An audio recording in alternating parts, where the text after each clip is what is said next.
Hello everyone, my name is Daniel, and I'm just a casual sim racer.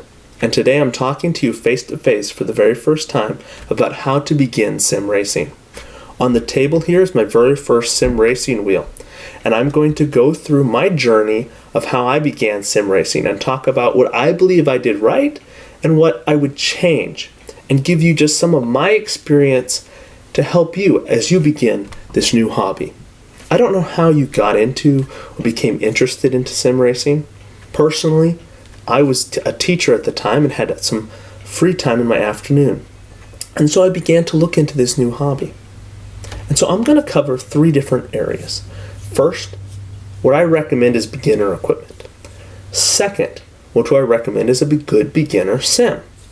And third, how do you finally, once you get your equipment, get your sim running, what do you do when it comes to, practice and getting better into actual racing?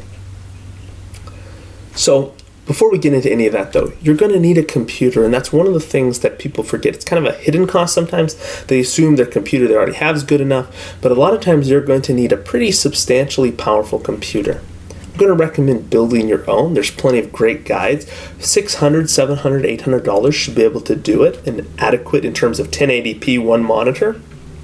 But if you're looking to do 1440p, 4K, or even VR, then it's really going to become expensive, and that may not be a good place to begin.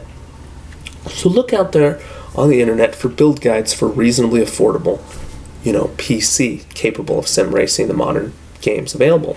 Or another alternative is to stick to older games, such as Grand Prix Legends, which was the game that drew me to sim racing, or F1 Challenge VB.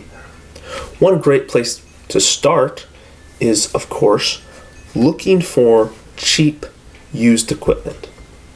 And so let's get into that. I started with an Xbox 360 pedal and wheel set, and it was great.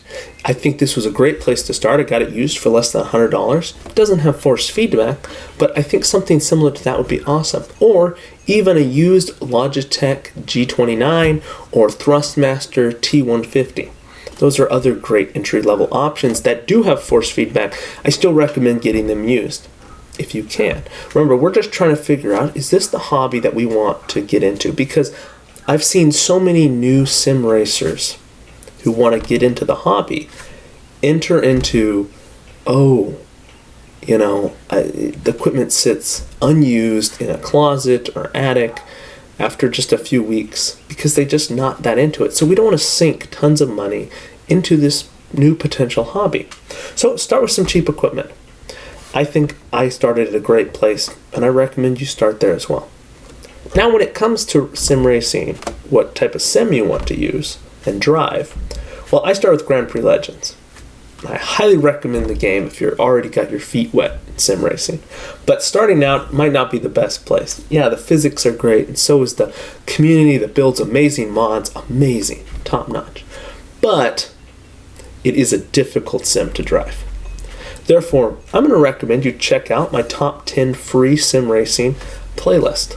It's linked here and also in the video description below. That's 10 free games that you can try out, such as Race Room, such as Classic Racers, or F1 Challenge VB. Those are great places to start. It even has a Grand Prix Legends demo installation guide linked and included in that video. So check that video out. That's 10 free games right there. And then, of course, I think great additions you could pay for are things such as Project Cars 2, which is a great beginner sim. It includes hundreds of cars, dozens of tracks, and one of the coolest things about it even would allow you to use a controller if you don't have a racing wheel at this point. Sure, it might be, as sim racing elitists call it, a bit simcade, but it still is a great place to begin your sim racing experience and getting your feet wet. You're going to be able to drive lots of classic tracks, lots of cars. It's a great place. On the other end of the spectrum, another sim I recommend is Assetto Corsa Competizione. This is, in my opinion, the most realistic sim racing experience on the market. Best physics and force feedback. If you buy the GT4 DLC, those are very close to road-going sports cars, which can be a great place for beginners to begin their experience. Now, one warning about Assetto Corsa Competizione is that the AI, the lowest you can set it on, is 80, which can be a relatively difficult place to begin, especially if you want to be competitive right at the start. It's one thing about Project Cars 2 I like. You can set the AI really low and just go out there. I mean, you could be doing donuts in the sand in the first lap, and if the AI is set low enough, you could potentially still win the race. And if that's something you want, then that's fine with me. I'm not someone that's going to hate on you for choosing how you want your sim racing experience to be. You set the scenario, and then I just want to encourage you that you get your enjoyment from the scenario that you establish. Don't let other people set this scenario for you and ruin your enjoyment. You set the scenario, you get your enjoyment from it, and that's what's going to make the sim racing hobby the most fulfilling and the most long-lasting, is when you're getting that enjoyment from it.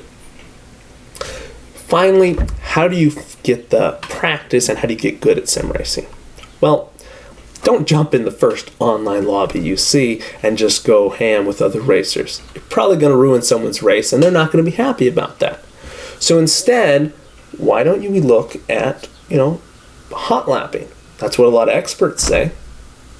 It's a good place to start. I personally didn't start there, and I don't enjoy hot lapping.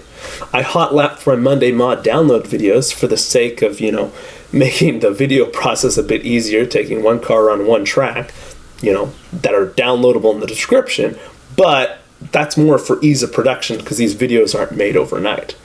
Rather, I want to, in my free time, I want to race typically short, quick sprint races, 3-5 laps, and I do it against the AI.